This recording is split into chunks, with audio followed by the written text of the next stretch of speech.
نماز پڑھنے پر 5 قسم کے انعامات۔ ایک حدیث میں آیا ہے کہ جو شخص نماز کا اہتمام کرتا ہے، حق تعالی شانہ 5 طرح سے اس کا اکرام و اعزاز فرماتے ہیں۔ نمبر 1 یہ کہ اس پر رزق کی تنگی ہٹا دی جاتی ہے۔ نمبر 2 دوسرے یہ کہ اسے عذاب قبر ہٹا دیا جاتا ہے۔ نمبر 3 تیسرے یہ کہ قیامت کو اس کے اعمال ناموں میں دائیں ہاتھ میں دیے جائیں گے، جن کا حال سورہ الحقہ میں مفصل مذکور ہے کہ جن لوگوں کے نامہ اعمال داہنے ہاتھ میں دیے جائیں گے وہ نہایت خوش و خرم ہر شخص کو دکھاتے پھریں گے۔ نمبر 4 چوتھے یہ کہ پل صراط پر سے بجلی کی طرح گزر جائیں گے۔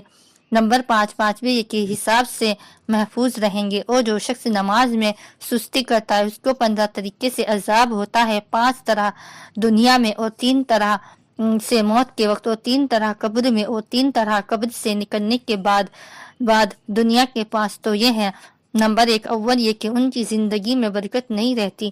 نمبر 2 دوسرے یہ کہ صلح کا نور اس کے چہرے سے ہٹا دیا جاتا ہے۔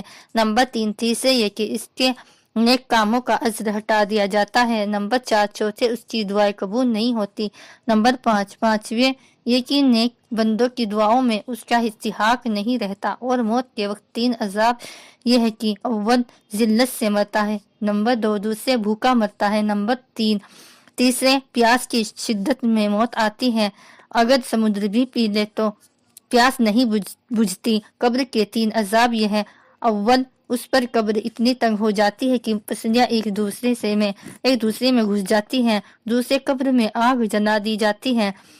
تیسرے قبر میں ایک سانپ اس پر ایسی شکل کا مسلط ہوتا ہے جس کی آنکھیں آگ کی ہوتی ہے اور ناخن لوہے کے اتنے لمبے کہ ایک دن پورا چل کر ان کو ختم تک پہنچ جائے۔ اس کی آواز بجلی کی کڑک کی طرح ہوتی ہے۔ وہ یہ کہتا ہے کہ مجھے میرے رب نے تجھ پر مسلط کیا ہے کہ تجھے صبح کی نماز ضائع کرنے کی وجہ سے عصر تک مارے جاؤں، آفتاب کے نکلنے تک مارے جاؤں، اور ظہر کی نماز ضائع کرنے کی وجہ سے عصر تک مارے جاؤں، اور پھر عصر کی نماز ضائع کرنے کی وجہ سے غروب تک، اور مغرب کی نماز ضائع کرنے کی وجہ سے عشاء تک، مارتا وجہ سے صبح تک مارے جاؤں۔ جب وہ ایک دفعہ اس کو مارتا ہے تو اس کی وجہ سے وہ مردہ 70 ہاتھ زمین میں دس جاتا ہے۔ اسی طرح قیامت تک اس کو عذاب ہوتا رہے گا۔ اور قبر سے نکلنے کے بعد 3 عذاب یہ ہے، ایک حساب سختی سے کیا جائے گا، دوسرے حق تعالی شانہ اس پر غصہ ہوگے، تیسرے جہنم میں داخل کر دیا جائے گا۔ یہ کل میزان چودہ ہوئی، ممکن ہے کہ 15واں بھول سے رہ گیا ہو، اور ایک روایات میں یہ بھی ہے کہ اس کے چہرے پر 3 سطریں لکھی ہوئی ہوتی ہیں۔ پہلی سطر او اللہ کے حق کو ضائع کرنے والے، دوسری سطر او اللہ کے غصے کے ساتھ مخصوص، تیسری سطر جیسا کہ تو نے دنیا میں اللہ کے حق کو ضائع کیا، آج تو اللہ کی رحمت سے مایوس ہے۔ فائدہ، یہ حدیث پوری اگرچہ عام کتب حدیث میں مجھے نہیں ملی، لیکن اس میں جتنی قسم کے ثواب اور عذاب ذکر کیے گئے ان کی اکثر کی تائید بہت سی روایات سے ہوتی ہے، جن میں سے بعض پہلے گزر چکے ہیں، بعض آگے آ رہے ہیں، اور پہلی روایات میں بے نمازی کا اسلام سے نکل جانا بھی مذکور ہے، تو پھر اس جس قدر عذاب ہو تھوڑا ہے۔ البتہ یہ ضرور ہے کہ جو کچھ مذکور ہے اور آئندہ آ رہا ہے وہ سب اس فعل کی سزا ہے۔ اس کے مستحق سزا ہونے کے بعد اس دفعہ کئی مفرد جمعے کے ساتھ ہی اشاد خداوندی ان اللہ یغفر ان یشرک بہ ویغفر ما دون ذالک لمن یشاء، کہ اللہ تعالیٰ شرک کی تو معافی نہیں فرمائیں گے، اس کے علاوہ جس کی دل چاہے معافی فرما دیں گے۔